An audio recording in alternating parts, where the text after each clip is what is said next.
అందరూ తల నుంచి ప్రార్థన చేసుకున్నాం. మహోన్నతుడ, మహాగరుడ, శాశ్వతముతుడ, సర్వాధికారి యేసయ్య, నీ ఘనమైన నామమును బట్టి వందనములు, స్తోత్రములు ప్రభు యేసయ్య. మరొకసారి దేవ, ఈ దినము దేవ, లెంటు దినంలో దేవ, ఈ సాయంత్రకాల సమయంలో దేవ యేసయ్య, నీ సన్నిధిలో చేరి ఉన్నాము ప్రభు యేసయ్య. మీరే మాతో మాట్లాడండి, కృప చూపించండి. నోటు మాంద్యం కలవాడినను దేవ ఎత్తుపట్టండి దేవ యేసయ్య. నా నోటికి బోరగా మీరే ఉండండి, కృప చూపించండి. మేము కనపరచకూడదు దేవేసయ్య, మీరు కనపరచబడాలి దేవేసయ్య. నీ వాక్యం ద్వారా మేము నేర్చుకుంటున్నాం, ఎదుగుచున్నాం ప్రభు. నీ విశ్వాసంలో ఇంకా ఎదుగుచు దేవేసయ్య. ఎలాంటి దినాల్లో మంచిగా ఉపయోగించుకునే బిడ్డలుగా మమ్మల్ని అందరూ ఉంచండి, కృప చూపించండి దేవ. ఈ సమయంలో మీకు అప్పచెప్పుచున్నాము దేవేసయ్య. ఆది నుంచి అంత వరకు మీరే ఉండి నడిపించండి, కృప చూపించండి దేవేసయ్య. నీ చిన్న ప్రార్థన నీ పాదాలను చేర్చుకోమని యేసు నామమున ప్రార్థన అడిగి వేడుకుంటున్నాను తండ్రి, ఆమేన్. Good evening church. మరొక దినం లెంట్ ఉపవాస దినాల్లో దేవుని వాక్యం కొరకు ఇట్లా మిమ్మల్ని కలుసుకోవడం చాలా సంతోషంగా ఉంది. సో లాస్ట్ చెప్పిన వాక్యాన్ని వాటినే కంటిన్యూషన్గా చేద్దామని ఈ వారం కూడా అనుకుంటున్నాను.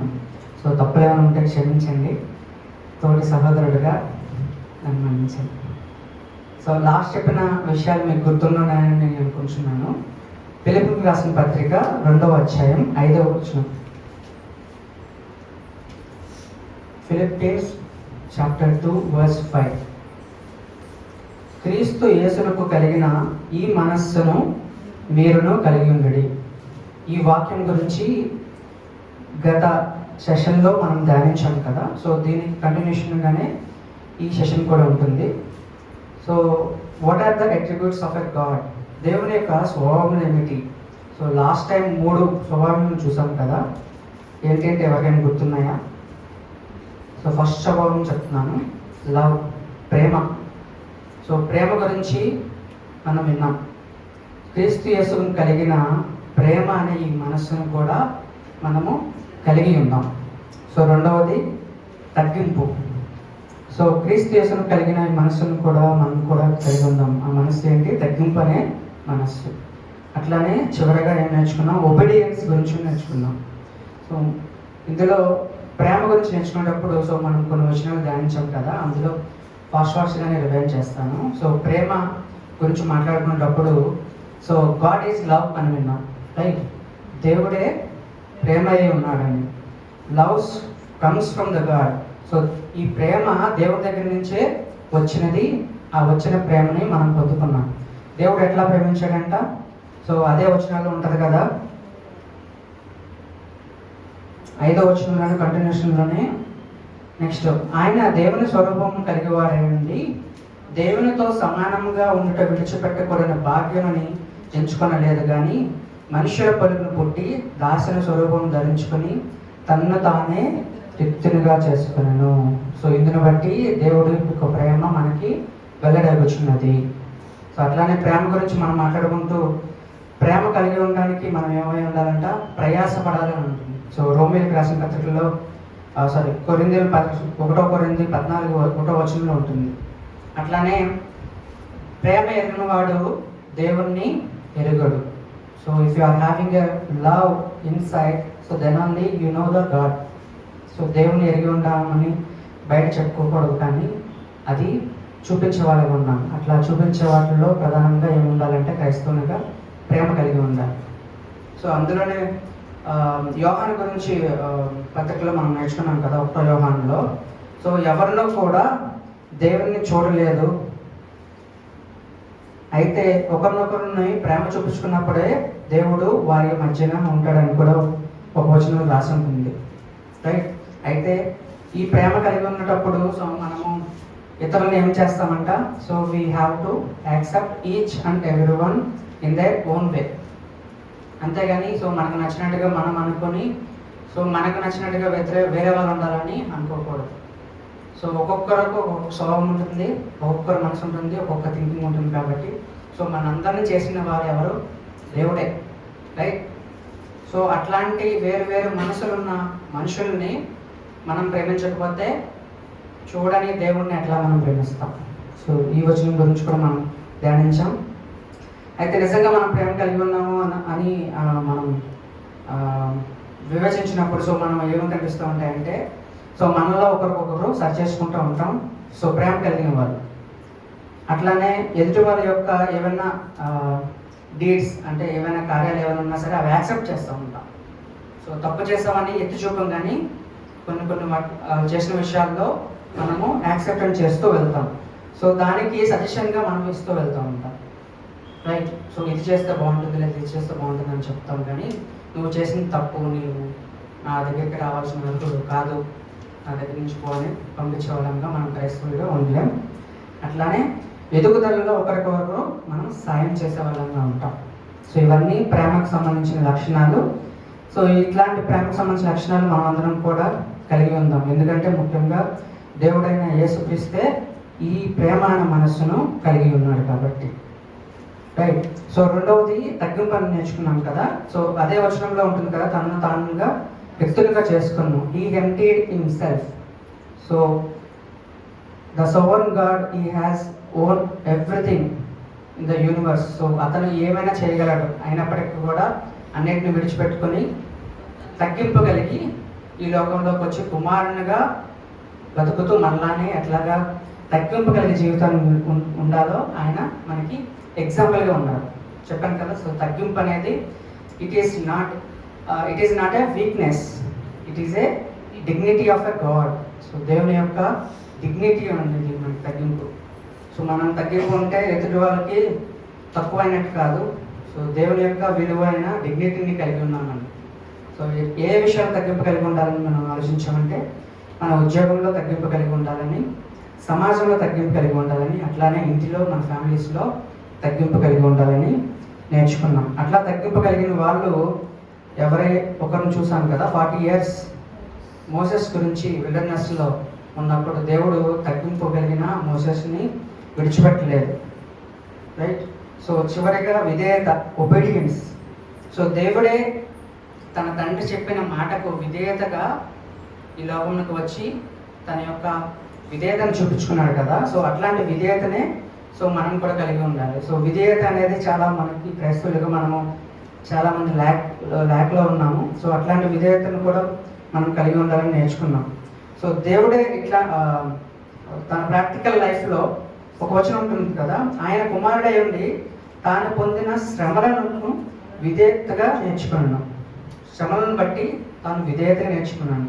అట్లాంటి దేవుడే తను పొందిన శ్రమను బట్టి విధేయత నేర్చుకునేటప్పుడు మనం కూడా ప్రాక్టికల్ లైఫ్ జీవిస్తున్నప్పుడు మనకి దేవుడు చాలా విషయాల్లో ఒబీడియన్స్ నేర్పిస్తూ ఉంటాడు. అయితే ఒబీడియన్స్ మనము కనిపెట్టుకుని నడుస్తున్నామా లేదా అనేది మనం వివేచించుకోవాలి. So right. సో చాలా విషయాల్లో కూడా మనకి దేవుడు హోలీ స్పిరిట్ ద్వారా గర్దిస్తూ ఉంటాడు. సో మనము చేయకూడదని చెప్తున్నప్పుడు కూడా మనం చిన్నదే కదా అని, లేదంటే విధేయత చూపకుండా మనం మర్చిపోయి లేదంటే అది అట్లాంటి ఆ కార్యం చేసేవాళ్ళుగా ఉన్నాము. సో అట్లాంటి కార్యాలలో మనము ఉండకూడదు. సో దేవునికి కలిగిన విధేయతను కూడా మనం కూడా కలిగి ఉండాలి. సో ఆ విధేయతకు లక్షణాలుగా ఒకరికొకరు ఏక మనస్సు, ఏకప్రేమ కలిగి ఉంటే సో మనం విధేయత కలిగి నేర్చుకుంటామని కూడా నేర్చుకున్నాం. సో దానికి కంటిన్యూషన్గా ఎప్పటివరకు రీక్యాప్ జరిగింది. సో దానికి కంటిన్యూషన్గా ఇంకొక 3 అట్రిబ్యూట్స్ నేర్చుకున్నాం. So 4th attribute unity and peace, ఐక్యత అండ్ సమాధానం. సో సమాధానం గురించి మనం మాట్లాడుకునేటప్పుడు సో మనం ప్రేయర్ చేసేటప్పుడు కూడా మనం దేవుణ్ణి అనుకుంటాం కదా, మాట్లాడుతూ ఉంటాం. సమాధానకు కర్తయగు దేవుడు. So he is the prince of peace. So సమాధానం మనకు లేదంటే so he has the peace. So మనము దేవునికి సమాధానం లేని వాళ్ళు ఆయన ఉన్నప్పుడు మనం దేవుడిని అడిగితే దేవుడు మనకు తప్పనిసరిగా సమాధానాన్ని దయచేస్తాడు. సో యూనిటీ, ఐక్యత. సో ఐక్యత కలిగి ఉన్నప్పుడు మాత్రమే ఈ సమాధానాన్ని మనం ఎక్కువగా మన మధ్యలో చూడగలం. సో ఐక్యత లేకపోతే కనుక ఈ సమాధానాన్ని కోల్పోయే వాళ్ళంగా ఉంటాం, రైట్. సో దీనికి ఒక వాక్యం చూద్దాం.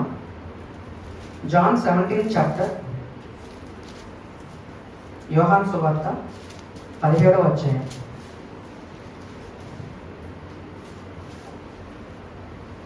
ఇరవై వచనం.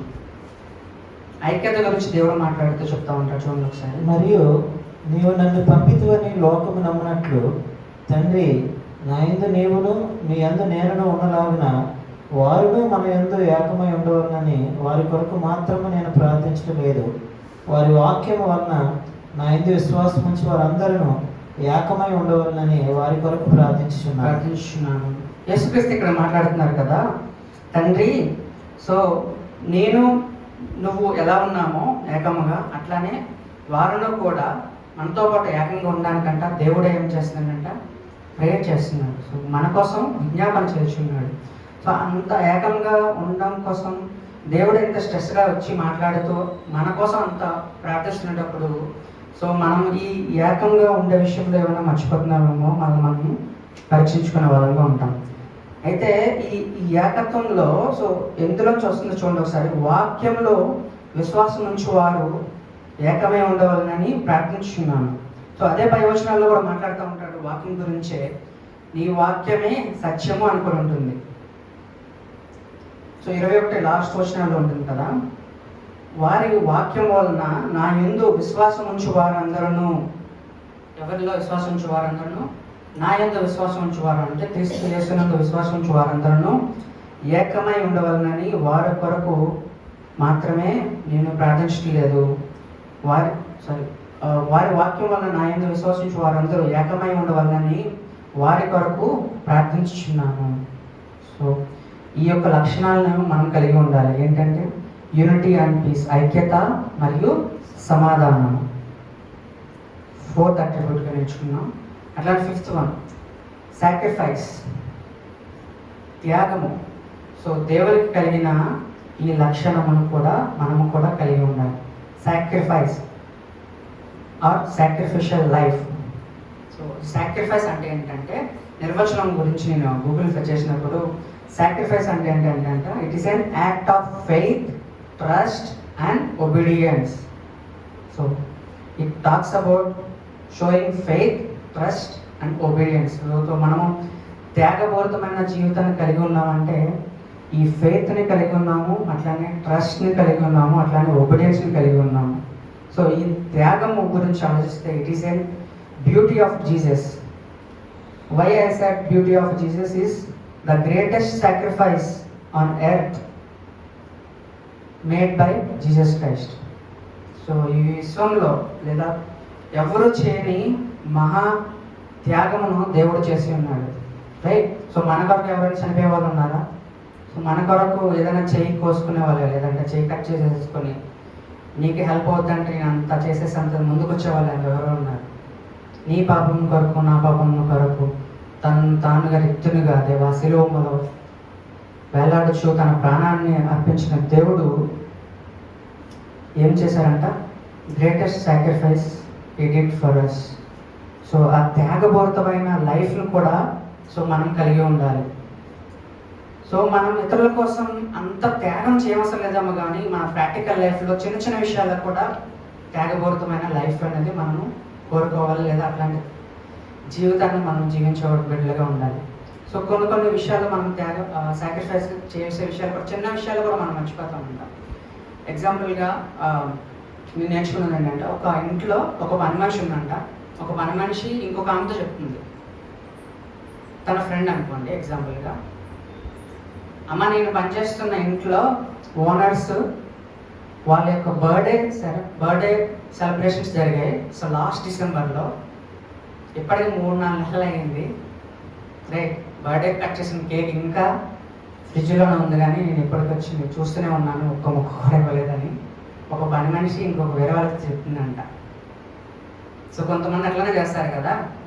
సో వీలైతే ఆ కేక్ని కూడా నాశనం అయిపోయి కుళ్ళిపోయిన వదిలేస్తారు, కానీ వేరే వాళ్ళకి పెట్టలేరు. నేను ఎగ్జాంపుల్గా చెప్తున్నాను అన్నమాట, చిన్న ఎగ్జాంపుల్, చిన్న సాక్రిఫైస్. సో మనం చేయగలిగినంత సాక్రిఫైస్ ఏదైనా ఉందంటే కనుక తోటి సహోదరులకి లేదా మనతో పాటు నివసిస్తున్న వాళ్ళకి కూడా చిన్న సాక్రిఫైస్ చేసే విషయాల్లో మనము ఆ స్వభావాన్ని దేవుడు ఇచ్చాడు కాబట్టి ఆ స్వభావాన్ని మనం కలిగి ఉండాలి. ఇట్లాంటి చిన్న చిన్న సాక్రిఫైసెస్ చాలా ఉంటాయి, రైట్? సో దేవుడు అదే చెప్తాడు కదా, if someone is asking for come to 1 mile, so go for an extra mile. మనం ఎక్స్ట్రా మైల్ చేయం, కానీ కనీసం 1 మైల్ కూడా రాలేము. నాకు చిన్న పని ఉంది, లేదా చిన్న పని ఉంది పాస్టర్, లేదంటే అని తప్పించేసుకునే విషయాల్లో, లేదా చిన్న పని ఉంది ఫ్రెండ్ చూసుకోవడానికి తప్పించుకునే విషయాల్లో చాలా వరకు మనం తెలివిగా ఉంటాం. సో వాటిల్లో మనం ఆలోచిస్తూ మనం తెలివిగల వారి వలె సమాధానం చెప్పామని మనలో మనమే అని అనుకుని సంతోషిస్తూ ఉంటాం. భలే తప్పించుకున్నాను ఆ విషయంలో అనుకుంటా ఉంటాం. అట్లా తప్పించుకునే బిడ్డలుగా మనం ఉండకూడదు. ఏదైనా త్యాగపూరిత విషయంలో, సాక్రిఫిషియల్ లైఫ్లో మనము దేవుని వ్యక్తపరచాలి, దేవుని చూపించాలి అనేటప్పుడు సో ఇట్లాంటి త్యాగాలు మనం చేయాల్సిన వాళ్ళంగా ఉన్నాం. ఈ ప్రాక్టికల్ లైఫ్లో మనం జీవిస్తున్న ఈ లోకంలో ఇట్లాంటి త్యాగపూరిత లైఫ్ని బట్టే కదా నీ ఇంట్లో పనిచేస్తున్న పని మనిషి అయినా, లేదంటే ఎవరైనా సరే వర్కర్ ఎవరైనా వచ్చి క్రీస్తు యేసుని కలిగిన అంత దేవుడిని చూడలేకపోయిన వాళ్ళు సో మనల్ని చూసి they will praise our God, right? So మనము జీవించిన విధానాన్ని చూసి మీరు సేవిస్తున్న దేవుడు గొప్పవాడు.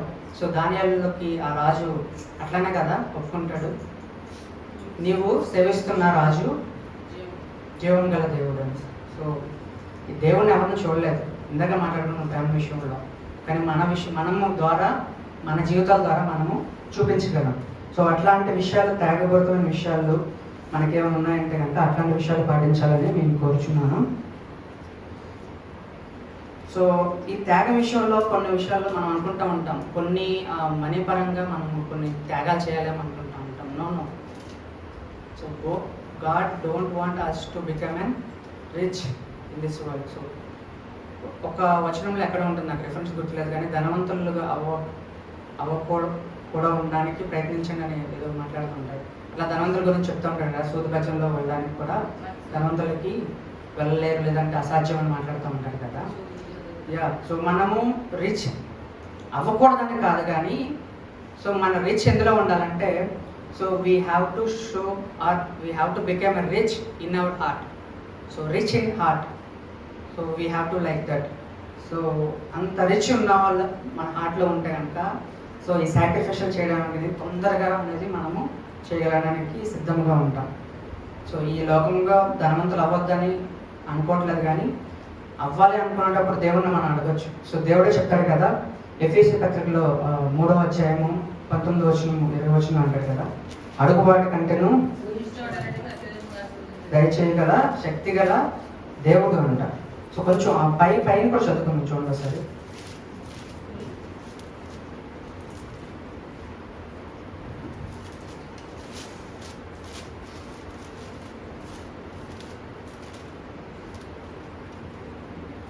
వచ్చిన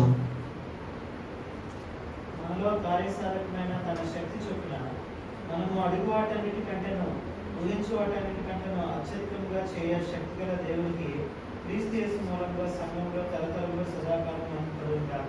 ఆమేన్. సో అందులో ఫస్ట్ లో ఉంటుంది కదా స్టార్టింగ్, ఇది మర్చిపోతూ ఉంటాం. మనలో కార్యసాధకమైన తన శక్తి చొప్పున. మన కార్యసాధకమైన శక్తి అనేది మనం లేకుండానే కొన్ని విషయాల్లో మనం అడిగేస్తూ ఉంటాం. ఎగ్జాంపుల్గా మనము సంథింగ్ అవ్వాలనుకుంటాం, కానీ దాని గురించి మనము సాధించాలనే ఏవైతే బిగినింగ్ థింగ్స్, ఏదైతే బిగినింగ్ పనులు ఉంటాయో అవి చెయ్యం, కానీ దేవుణ్ణి మాత్రం అడిగేస్తూ ఉంటాం. అట్లా చేయకూడదు. సో మనలో కూడా కార్యసాధకమైన తన శక్తి చొప్పున, సో మనలో కూడా ఆ ఇంటెన్షన్ అనేది ఉండాలి, రైట్? సో ఆ ఇంటెన్షన్ ఉండి మనము చేస్తున్నాను ప్రభా, ఇదిగో ఈ యొక్క పని స్టార్ట్ చేశాను, ఈ పని విషయంలో నాకు సహాయం చేయాలంటే దేవుడు కంపల్సరీ వస్తాడు. ఆ పని చేయకుండానే ఆ పని వేరే వాళ్ళ ద్వారా చేపించేసి అని అడిగే వాళ్ళు చాలామంది ఉంటారు. సో అట్లా ఉండకూడదు మనం, రైట్? అర్థమవుతుందండి. సో నాకు పని కావాలి, నేను ఇంట్లోంచి కదలను, కానీ మనం దేవుని అడుగుతూ ఉంటాం ఎవరి ద్వారా వచ్చి పని చేసామని. సో లోకంలో ఇట్లాంటి క్రైస్తవులు టెస్టిమోనీస్ కూడా చెప్తున్నారు కదా. సో ఇట్లాంటి వాళ్ళ వల్లే మన క్రైస్తవుని దేవునికి సో మంచి పేరు కాదు కదా, పేరుని కూడా పోగొట్టే ఒక క్రైస్తవులుగా ఉంటాం. ఒక ఆమె మాట్లాడుతూ ఉంటుందంట, సో నాకు చాలా బాధగా ఉంది, సంథింగ్ ప్రేయర్ చేసుకుంటే ఎక్కడో విన్నాను, తప్పలేమని క్షమించండి, ఎక్కడ విన్నాను, నేను బాగా నీరసంగా ఉంది, ప్రేయర్ చేసుకుంటున్నాను, ఏం చేయాలో తెలియదు, ఆ టైంకి వంట ఉండాలి, ప్రేయర్ కూడా చేశాను, వంట ఎవరో వచ్చి వండేసారు, వంట అయిపోయింది అనేసి ఒక సాక్ష్యం చెప్తాం. సో అట్లాంటి విషయాల్లో కూడా దేవుణ్ణి నిందించే వాళ్ళుగా అట్లా ఉంటున్నామేమో మనం పరీక్షించుకున్నాం. రైట్, సాక్రిఫిషియల్ లైఫ్ గురించి చెప్తున్నాను కదా. సో సో ఈ సాక్రిఫిషియల్ లైఫ్స్ లేదా సాక్రిఫైసెస్, సో మన బైబిల్లో చాలా సాక్రిఫైసెస్ ఉన్నాయి. ఎట్లాంటి సాక్రిఫైసెస్ అంటే బర్న్ట్ ఆఫరింగ్, సో అగ్ని గ్రంథంలో కాల్చి దేవునికి సాక్రిఫైస్ చేసేవాళ్ళు ఉన్నారు కదా. సో ఎవరు చేశారు? Abraham. Right, grain offering, so తన పంటల్లో పండిన వాటిని ఆఫరింగ్ చేసిన వాళ్ళు ఉన్నారు, సాక్రిఫైస్. సో పీస్ ఆఫరింగ్, సమాధానం కొరకు ఆఫరింగ్ చేసే వాళ్ళు ఉన్నారు సాక్రిఫైస్గా. సిన్ ఆఫరింగ్ లేదా ట్రస్పాస్ ఆఫరింగ్, సో దాన్నే గిల్ట్ ఆఫరింగ్ అని అంటారు. ఏదైనా చేయకూడదు మనం ట్రస్పాస్ చేసామని మనం తెలుసుకుంటే కనుక ఒక పొట్టేలను తీసుకుని వెళ్ళి పాత నిబంధన గ్రంథం వాటి ప్రకారంగా దేవాలయం దగ్గరికి వెళ్ళి అట్లా సాక్రిఫైస్ చేయాల్సి వస్తుంది. అయితే the greatest sacrifice so we have to do in the present generation. So ఈ వచనం ఉండొచ్చు సార్, రోమన్స్ 12:1. రోమేకి రాసిన పత్రిక 12వ అధ్యాయం 1వ వచనం.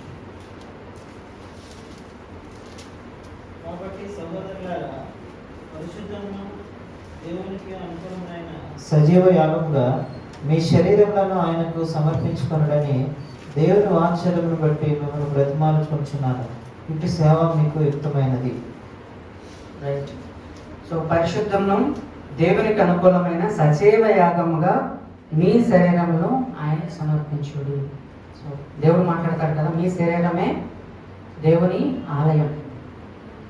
అట్లాంటి ఆలయాన్ని మనము ఈ లోకంలో ఉంటూ చెడగొట్టుకుంటూ చూడకూడని విషయాలు చూస్తూ వినకూడని విషయాలు వింటూ దేవునికి ఆలయంగా అనుకూలంగా ఉండాల్సిన మన శరీరాన్ని మనము పాడు చేసుకుంటున్నాం. సో అట్లాంటి పాడు చేసుకున్న హృదయాల్లో లేదా శరీరాల్లో దేవాలయాల్లో దేవుడు ఉంటాడా? ఉండడు. సో పరిశుద్ధంగా ఉంటూ అట్లాంటి శరీరాలను కలిగి ఉండి సో దేవునికి మన మనస్సును సమర్పించినప్పుడే సో దేవుడికి గ్రేటెస్ట్ సాక్రిఫైస్గా మనం ఇవ్వగలమని చెప్పి పౌలు భక్తుడు రోమేలకు రాస్తూ ఈ వచనంలో మాట్లాడుతున్నాడు.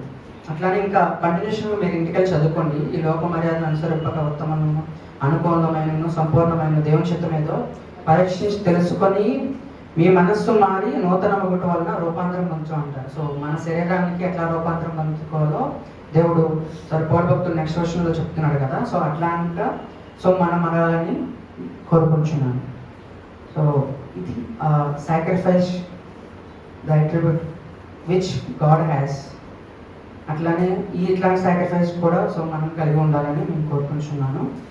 చివరి అట్రిబ్యూట్ గురించి నేర్చుకుందాం. స్టువర్డ్స్ టార్గెట్, గురి యొద్దకు పరిగెత్తుట. సో లాస్ట్ మాటల్లో కూడా మాట్లాడుతున్నప్పుడు ఒబీడియన్స్లో నేను చెప్పాను కదా, దేవుడు తన లోకంలోకి వచ్చినప్పుడు సో లోకంతో కలిసిపోలేదు, కానీ తండ్రి ఏదైతే నిర్ణయించాడో కుమారుని పట్ల చేయవలసిన టార్గెట్ ఏదైతే ఉందో ఆయన మర్చిపోలేదు. సో ప్రతి విషయంలో ప్రతి మాటల్లో సమాజంలో ఉన్నా సరే, ఫ్రెండ్స్గా తన తోటి శిష్యులతో ఉన్నా సరే తన యొక్క టార్గెట్ ఏదైతే మర్చిపోలేదు. రైట్, తన టార్గెట్ ఏంటి? ఈ లోకంకి వచ్చి మరణం పొంది మనందరికీ రక్షణ అనుగ్రహించాలి. సో ఆ విషయం కొరకు దేవుడే తన టార్గెట్ మిస్ అవ్వలేదు. సో అట్లాంటి విషయం అట్లా మనం క్రైస్తవులుగా ఉన్నప్పుడు సో ఈ గురి యొద్దకు లేదా టార్గెట్ యొద్దకు వెళ్ళడానికి మనం కొన్ని విషయాల్లో లోకంలో ఉంటూ మర్చిపోతూ ఉంటాం. టార్గెట్ లేని జీవితాలను మనం జీవిస్తూ ఉంటాం. రైట్, సో పౌలు భక్తులు అంటాడు కదా, టార్గెట్ లేదా గురి యొద్దకు వెళ్తే ఏం దొరుకుతుందంట? ఫిలిప్పీయులకు రాసిన పత్రిక 3:14 అంటాడు కదా, క్రీస్తు యేసునందు దేవుని ఉన్నతమైన పిలుపునకు కలుగు బహుమానం పొందవాలని గురి యొద్దకే పరిగెత్తుచున్నాను. సో పౌలు భక్తుడు తన యొక్క టార్గెట్ నిర్ణయించుకున్నాడు. సో దాని టార్గెట్ని కూడా మిస్ అవ్వలేదు.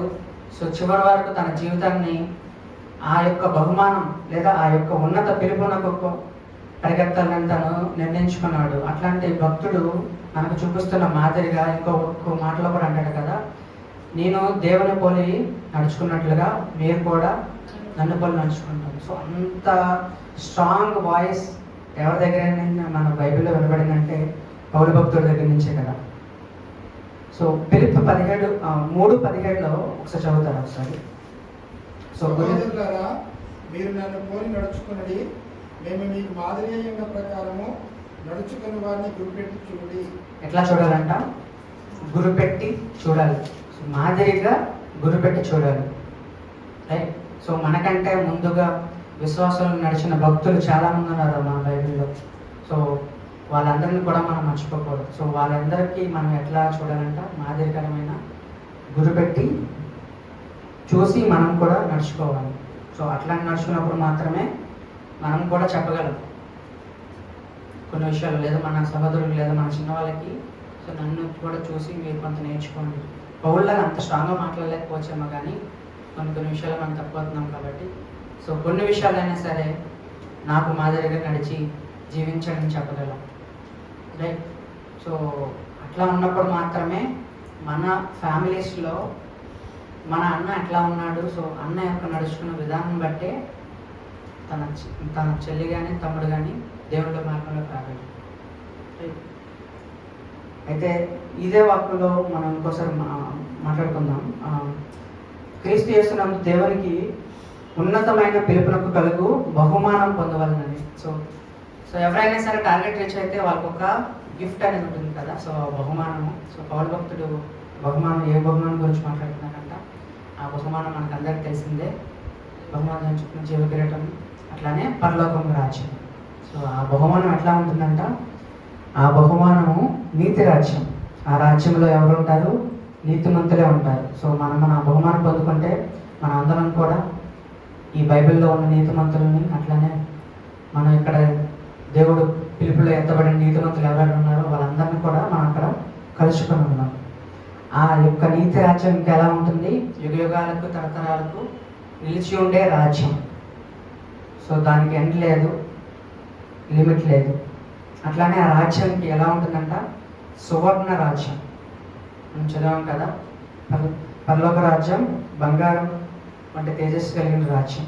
అట్లానే ఆ రాజ్యంలో ఏముంటాయంట? సంతోషం మాత్రమే ఉంటుంది. ఏడ్పు కానీ నిట్టూర్పు కానీ ఏమీ ఉండవు. ఏడ్పు నిట్టూర్పు ఎందులో ఉంటాయి? సో ఆ రాజ్యంలోకి వెళ్ళిన వాళ్ళకు ఇంకొక రాజ్యం ఉంది కదా. సో ఆ రాజ్యంలో వాళ్ళకి మనం అట్లాంటివి ఉంటాయి అన్నమాట ఆ రాజ్యంలో. సో ఆ రాజ్యంకి వెళ్ళకూడదు. మనం ఏ రాజ్యంకి వెళ్ళాలి? నీతి రాజ్యానికి వెళ్ళాలి. అయితే మనం పర్యవేక్షించినప్పుడు ఈ లోకంలో పిలుపు రాసిన పత్రిక 2:14 ఒకసారి చూస్తారా? మూర్ఖమైన వర్గజనం మధ్య భయముతోనూ వణుకుతోనూ సొంత రక్షణ కనుక ఒకసారి చదువుతారా? మీరు మూర్ఖమైన వక్రజనము మధ్య నిరపరాధులను నిష్కలంకులను అనింద్యులునైన దేవుని కుమారులగునట్లు సణుగులను సంశయములను మాని సమస్త కార్యములను చేయుడి. మూర్ఖమైన వర్గజనం మధ్య 40. సో ఈ లోకంలో మూర్ఖమైన మొక్కజనం మధ్య కూడా సో మనము మన సొంత రక్షణ ఎలా కనపరుచుకోవాలంట? సో భయముతోనూ వణుకుతోనూ మన రక్షణను మనం కాపాడుకుంటున్నాం. రైట్. సో అట్లాంటి విషయాలు మనం తప్పిపోతే కనుక సో మన యొక్క ప్రయాస ఏమవుతుందంట? వ్యర్థమైపోతుంది. సో ఆ చివరికి వచ్చేటప్పుడు సో ఆ మాటలు చెప్పలేం. ఈ లోకంలో పౌలు భక్తుడు అంటారు కదా. సో చివరిగా లాస్ట్లో మాట్లాడుతూ I have finished my target. Reference ఎవరైనా చెప్పలేదు చెప్పండి.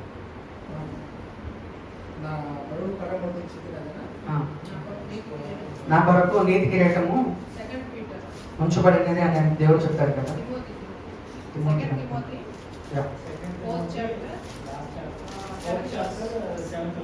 చదవండి. మంచి పోరాటము పోరాడి తిని నా పరుగు కడముట్టించి తిని విశ్వాసము కాపాడుకొంటిని. ఇక మీదట నా కొరకు నీతి కిరీటం ఉంచబడి ఉన్నది.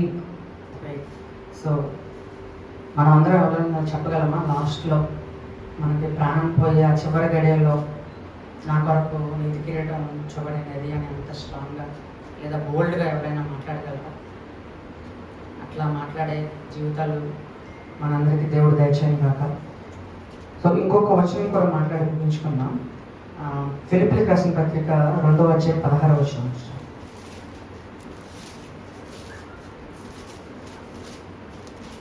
ఈ జన్మ మధ్యలో మీరు జీవవాక్యం చేత పట్టుకొని లోకమందు జ్యోతి వల్లే కనబడుతున్నారు. అందువల్ల నేను వ్యర్థంగా ప్రగతి లేదనియో నేను పడిన కష్టం నిష్ప్రయోజనం కాలేదనియో క్రీస్తు దినమున నాకు అతిశయ కారణము కలిగిన. సో ఇది మనకి అందరికీ అనుకూలంగా ఉంటుంది. సో క్రీస్తు దినము ఒక రోజు రాబోచున్నది. సో ఆ రోజు గురించి మాట్లాడుతూ పౌలు భక్తుడు మాట్లాడతాడు కదా, నేను వ్యర్థముగా పరిగెత్తలేదనియు, నేను పడిన కష్టము నిష్ప్రయోజనము కాలేదనియు, క్రీస్తు కొరకు దినమున అతిశయ కారణంగా కలిగింది. సో ఆ రోజు వచ్చేసరికి సో మనం పడిన ఫాట్ అనేది సో నిష్ప్రయోజనం కాలేదని, ఏదో వ్యర్థం కాలేదని, సో మనగా ఎప్పుడే అనుకుంటామంటే సో ఈ జీవితాలు ఏవైతే నేను చెప్పాను కదా, ఈ attributes of life, attributes of a God, క్రీస్తు కలిగిన ఈ మనస్సును ఏదైతే ధ్యానించామో, సో ఇట్లాంటి విషయాల్లో కూడా మనం అందరం పాటించిన వాళ్ళని అయితే ఈ లోకంలో ఆ చివరి గడియల్లో, ఆ చివరి దినంలో నేను పడిన ప్రయాస వ్యర్థం కాలేదు, అట్లానే నా కష్టము నిష్ప్రయోజనం కాలేదని మనందరం కూడా చెప్పగలం. సో అట్లాంటి లైఫ్ మనకి దేవుడు అందరికీ దయచేయను గాక. ఒకసారి కళ్ళు మూసుకుంటే దయచేస్తుంది. మహోన్నతుడ, మహాగణుడ, సశక్తిమంతుడ, సర్వాధికారి యేసయ్య, నీ ఘనమైన నామమును బట్టి వందనములు, స్తోత్రం ప్రభా యేసయ్య. ఇదిగో దేవా, ఈ కొద్ది సమయం దేవా నన్ను నిలబెట్టి దేవా యేసయ్య, నీ వచనములు దేవా యేసయ్య మాట్లాడారు, దాన్ని బట్టి వందనములు, స్తోత్రం ప్రభా యేసయ్య. నిజంగానే పిలుపులకు రాసిన పత్రికలో దేవా రాసిన విధంగా క్రీస్తు యేసును కలిగిన ఈ మనస్సును మీరును కలిగి ఉండేది దేవా యేసయ్య. మా అందరితో మాట్లాడారని మేము అనుకుంటున్నాం దేవా యేసయ్య. నిజమే ప్రభా, నీకు కలిగిన ప్రేమ అనే మనస్సును మేము కూడా కలిగి ఉన్నాం ప్రభా యేసయ్య. నీకే వందనములు, స్తోత్రం ప్రభా. తగ్గింపు అనే మనస్సును కూడా మేమందరం కలిగి ఉన్నాం ప్రభా యేసయ్య. అట్లానే ఒబీడియన్స్ అనే మనస్సును కూడా మేమందరం దేవా యేసయ్య, మా సంఘంలో ఉన్న బిడ్డలందరూ కూడా కలిగి ఉందరు ప్రభా యేసయ్య. నీకే వందనములు, స్తోత్రములు దేవా. అట్లానే దేవా యేసయ్య, ప్లీజ్ సమాధానం కూడా మేము కలిగి ఉన్నాం ప్రభా యేసయ్య. సమాధానం బిడ్డలు ఎంతో మంది ఉన్నారు దేవా యేసయ్య. నీవు ప్రిన్స్ ఆఫ్ పీస్ అని విన్నాను కదా ప్రభా యేసయ్య. సమాధానం లేని బిడ్డలు ఎవరైనా ఉంటే కనుక ఇప్పుడు ప్రేయర్ చేస్తూ ఉంటుంది దేవా యేసయ్య, వారి జీవితాల్లో సమాధానం రప్పించండి ప్రభా యేసయ్య. నీకే వందనములు, స్తోత్రములు. ఈ సమాధానమును దేవా మేము కలిగి ఉన్నప్పుడే కాదు కదా ప్రభా యేసయ్య, ప్రతి వారికి కూడా చూపించగలం ప్రభా యేసయ్య. నీకే వందనములు, స్తోత్రములు ప్రభా. సాక్రిఫిషియల్ లైఫ్ దేవా యేసయ్య, ఈ మనసును కూడా మేమందరం కలిగి ఉన్నాం ప్రభా యేసయ్య. నీ సాక్రిఫిషియల్ లైఫ్ ఎట్లా అయితే ఈ లోకంలో చూపించావో ప్రభా, మేము కూడా అట్లాంటి సాక్రిఫిషియల్ లైఫ్ చిన్న చిన్న విషయాల్లో కూడా మా ద్వారా మాదిరిగా చూపించు దేవా యేసయ్య. క్రీస్తుని కలిగి ఉన్నామని మేము దేవా యేసయ్య ఎదుటి వాళ్ళకి చూపించినప్పుడు దేవుణ్ణి చూడలేని మనుషులు కూడా మా జీవితాలను చూసి దేవా యేసయ్య నీ మార్గంలోకి రావడానికి ఇష్టపడతారేమో ప్రభా. అట్లాంటి జీవితాలను కూడా మాకు దయచేయండి, కృప చూపించండి దేవా యేసయ్య. నీకే వందనములు. అట్లానే టువర్డ్స్ టార్గెట్ దేవా, గురి యొద్దకు పరిగెట్టే జీవితాలను మాకు ఉంచండి ప్రభు యేసయ్య. ఈ లోకంలో దేవ యేసయ్య ఎన్నో సమస్యలు దేవా, ఎన్నో పనుల మధ్య దేవ యేసయ్య జీవితంలో దేవ యేసయ్య మా టార్గెట్ని దేవా మిస్ అవుతున్నామేమో యేసయ్య. టార్గెట్లు పెట్టుకుంటున్నాము, చాలాసార్లు మిస్ అవుతున్నాం ప్రభు. నిజమా ప్రభు, ప్రతి పనుల్లో ఎస్పెషల్లీ నీ కొరకు చేసే పనుల్లో దేవ యేసయ్య మా టార్గెట్లు మిస్ అవుతున్నాయి ప్రభు యేసయ్య. క్రైస్తవులుగా దేవ యేసయ్య నీకు మంచి పేరు తేలేకపోవచ్చున్నాం మేము, కానీ చెడ్డ పేరుని అయితే మోసుకొస్తున్నామేమో దేవ యేసయ్య. అట్లాంటి వారిగా ఉండకుండా ప్రభు యేసయ్య, పౌలు భక్తుడు చెప్పినట్టుగా దేవా యేసయ్య, నేను మంచి పోరాటం పోరాడుతని నా పరుగు కడముట్టించింది అని దేవా యేసయ్య. మనందరం చెప్పగలిగే బిడ్డలుగా ఉండాలి ప్రభు యేసయ్య.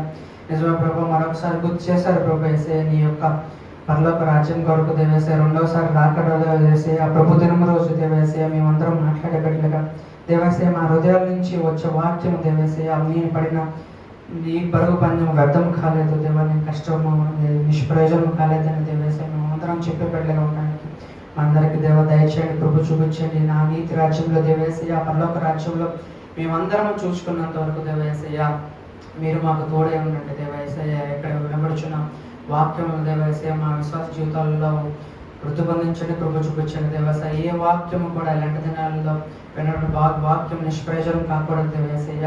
దేవ లెంటర్ దినాలు దేవా యేసయ్య మాకు అనుకూలంగా దేవా యేసయ్య దేవా కాకుండా దేవా యేసయ్య నీ యొక్క విశ్వాసంలో దేవ ఎదిగే వాక్యాలుగా మనందరం తీసుకుని దేవా యేసయ్య ఇంకా నీ పరుగు పందెంలో దేవ ఎక్కువగా పరిగెత్తే బిడ్డలుగా ఉండడానికి మీకు సాయం దయచేయండి. అట్లా మేము పరుగు పందెంలో అలసిపోయే వాళ్ళగా ఉంటున్నాం ప్రభు యేసయ్య. పరుగు పందెంలో మాతో కూడా తోడే ఉంటామని మేము అడుగుతున్నాము. నీవు వస్తే దేవా యేసయ్య, నీవు మాట్లాడితే దేవా యేసయ్య మేము ఎక్కువగా మాకు ఎంకరేజ్ అయితే కలుగుతున్నది. మేము పరుగు పందెంలో త్వరగా టార్గెట్ని రీచ్ అవ్వగలం ప్రభు యేసయ్య. ఇంతవరకు చాలా వరకు మాట్లాడారు దేవా యేసయ్య, నీవు తోడు ఉంటామంటే నీ వాక్యాన్ని మాకు అనుదినము దేవా తోడుగా ఉంచండి, కృప చూపించండి.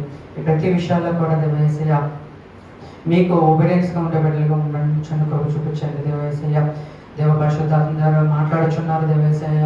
అయినప్పటికీ దేవ మేము తక్కువ బిడ్డలుగా ఉన్నామేమో, దేవ మేము విధేయతను లేని బిడ్డలుగా ఉన్నామేమో, మనం పరిశీలించుకోవడానికి మీరు ఇచ్చిన సమయం కలిపి వందనముల స్తోత్రములు దేవేసయ్య.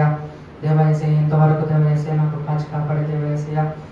నీ బోరగా నన్ను వాడుకున్నందుకు మీకు వందనములు స్తోత్రములు దేవేసయ్య. మరొకసారి కలుసుకున్నంత వరకు దేవేసయ్య మమ్మల్ని అందరినీ కూడా నీ కృపలో భద్రంలో ఉంచి నడిపించి మా ఇంటికి పంపించమని యేసు నామములో చిన్న ప్రార్థన అడిగి వేడుకుంటున్నాను తండ్రి. థ్యాంక్ యూ అండి.